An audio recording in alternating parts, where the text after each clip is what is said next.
Well, hello again, sports fans. This is the first chance I've had to get the Ranger up in the air since the Mexicans popped over the border about a week ago. It wasn't behaving itself very well after a crash the previous week, and I was lucky to get it back down on the ground in one piece.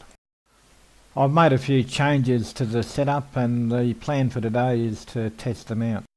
I'm hoping that the mechanical adjustments I've made to the control surfaces are going to help me sort out the problems I was having in manual mode.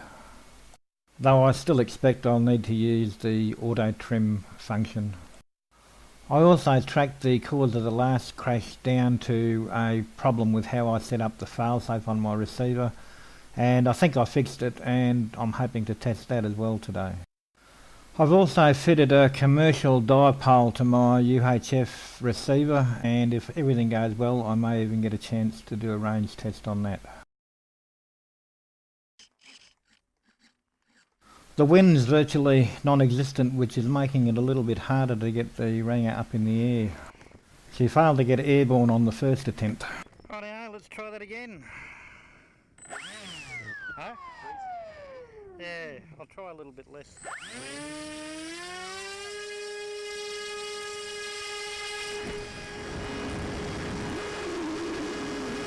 So reducing the takeoff throttle seems to have worked, but it's immediately apparent that she's still badly out of trim. She wants to go right, and I'm forced to hold pretty well full left aileron to make her go left at all. And even then she's pretty reluctant.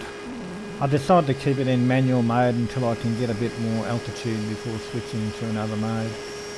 The shuddering you're seeing in the main footage is from the onboard camera gimbal. The cable to it has become caught in the mount, and it's restricting movement of the gimbal, which is causing it to shake. So at this stage I'm still standing out in the middle of the strip flying the Ranger by eye, and the intention is that I'll slip it into loiter mode once I think I'm high enough, which I do. So as I normally do, I stand there and watch it do a couple of circuits just to make sure it's behaving itself. But on this occasion I'm not sure that it is. It seems to be executing a tighter radius circle than it normally does, and also seems to be losing altitude. I'm still digesting what this means when on the next circuit she suddenly leans over very steeply, and it's clear that she's going into the ground. And I switched back to manual mode and just managed to pull her up in time. Unfortunately this is taking place a fair way out, and I don't have anywhere near the level of control that I normally would in manual mode. And because the trims are so badly out, I don't have anywhere near the amount of control that I would really like to. I'm just trying to get some altitude back so that I can see her over the tops of the trees near the end of the strip. And once again decide that I'll leave it in manual mode while I fly it back closer. She still wants to go heavily right, and in this stretch here I'm holding full left ailerons on and just managing to keep it straight and level. I think I've regained enough altitude to try switching it into one of the navigation modes, but I'm reluctant to do so until I can get the plane more out to the left hand side away from the road. But she's just refusing to turn left, and in the end I decided to just go with the way she wants to go, and I let her come round to the right.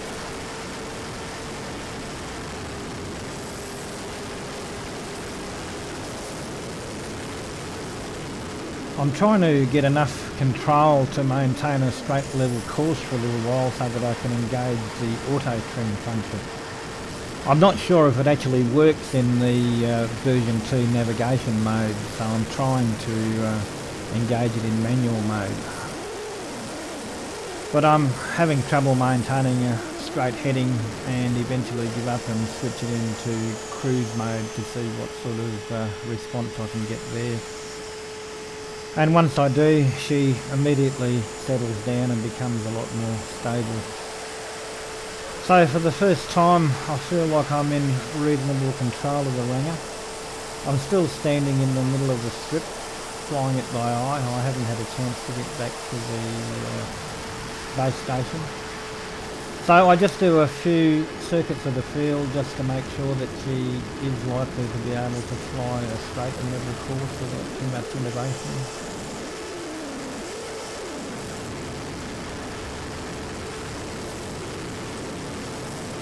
So I line her up on the strip and drop the throttle and try and maintain a straight and level course, and then engage the auto trim.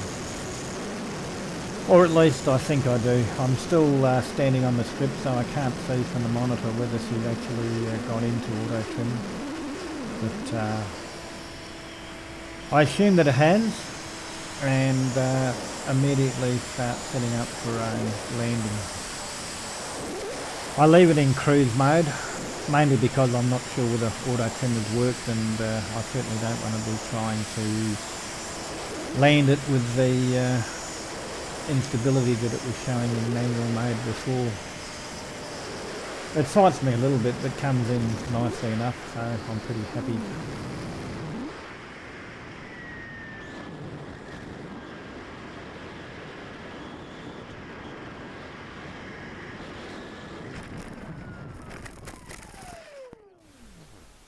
Once she's down, I get a chance to walk over and have a look at the monitor, and I see that she actually has gone into auto trim.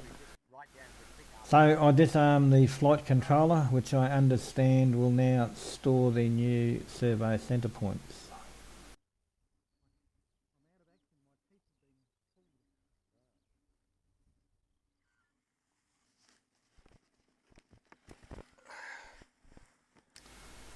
So after a therapeutic cup of tea, it's time to bite the bullet and set about testing the failsafe.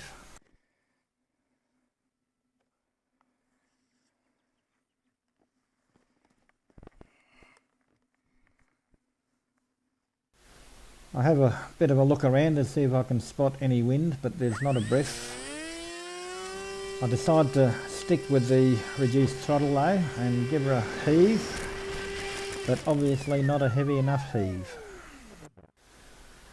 Fortunately there's no one there to witness the embarrassment, so I retrieve it and resolve to throw it harder this time. And it's another successful touch and go. I'm applying full elevator and throttle, but she just ain't climbing, and at this point I'm convinced I'm going to crash into the trees on the side of the hill. It looks like I bumped the mode switch when I was launching the plane and switched it into 3D cruise mode, but I think I'm in manual mode and I'm wondering what the hell is going wrong, and suspecting that I've carried out the servo auto trimming correctly. So after surviving the gauntlet of the trees on the side of the hill, I'm still holding on full elevator and only seeing a gradual increase in altitude. It's only when I reach a comfortable altitude and try to switch into cruise mode that I realise what's happened. So I eventually sort out the transmitter switches and drop the throttle back to a more reasonable level and have a cruise around to make sure everything's okay.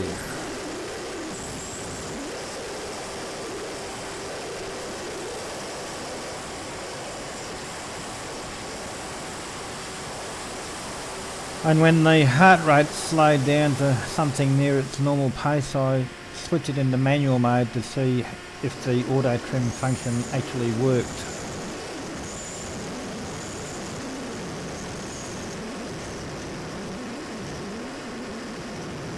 And surprise, surprise, it does seem to have sorted out the stability problems in manual mode.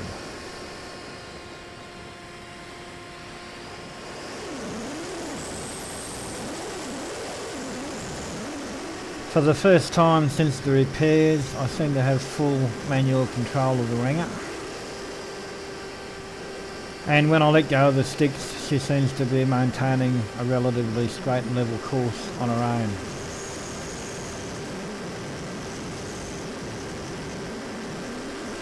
Needless to say, I'm pretty relieved about it, and I start thinking about whether or not I'm confident enough to do the failsafe test that I had originally planned for this flight. I switch it into loiter mode and keep a very close eye on it for a few circuits, but it doesn't show any of the instability that it did on the first flight. And for the first time today, I'm confident enough to wander back to the base station and actually start flying from the monitor. I decided to go ahead with the Failsafe test, but I want to have a lot more altitude before I'm game enough to switch off the transmitter. So I switched to cruise mode and set about getting some altitude.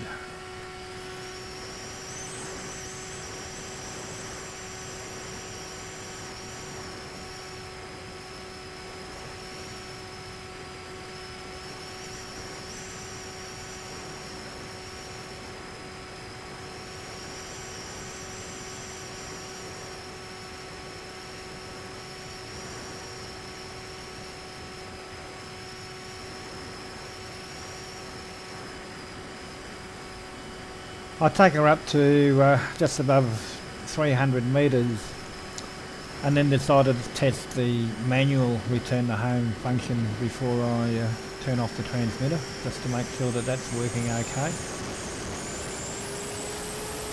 And the Ranger turns around as nice as pie and starts heading straight for home.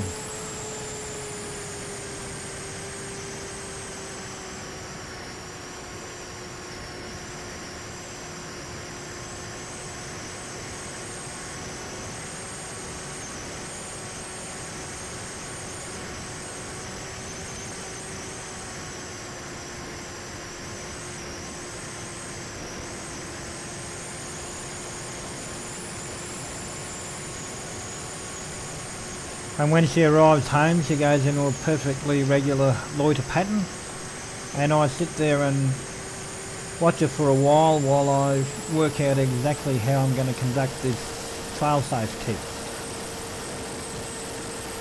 I decide the best thing to do is head out into the open pasture land to the west of the field.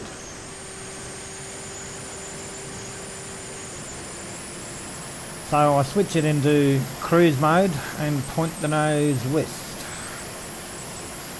The reason I'm so nervous about this test isn't so much about whether the Ranger will go into return to home mode when I turn off the transmitter. It's more about what it will do when I turn the transmitter back on. My 9XR Pro won't boot up unless all of the switches, including the arming switch and the throttle, are in their off positions. And that means that when the transmitter does come back online, the first thing it'll do is disarm the flight controller. Anyway, once I get into the open, I turn the transmitter off. The link quality readout drops and she makes a nice gentle turn for home and locks onto the heading nicely. Now for the fun part. Will the Ranger go apeshit when I turn the transmitter back on? And the answer is no. As expected, the flight controller was disarmed when the transmitter was turned back on, but it rearmed quickly once the arming switch was flicked. So, with that out of the way, I switched into cruise mode and decided to fly home. So I'd had pretty much all of the excitement that I really needed for one afternoon flying, but the flying gods had one more surprise in store for me. This grumpy crow that had tried to knock me out of the sky a couple of weeks ago decided to make a reappearance. I thought changing course might encourage him to go home, but no, he decided he'd follow me and peck at my wings and almost tip me over a couple of times.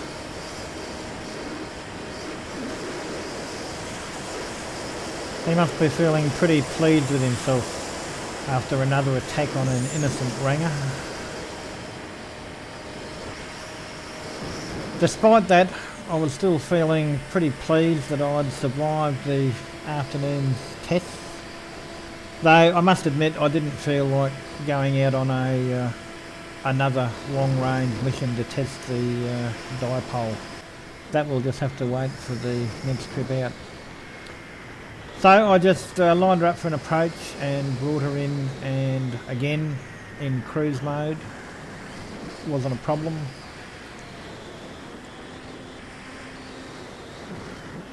I must however admit to being pretty wrung out by the fun and games of the afternoon.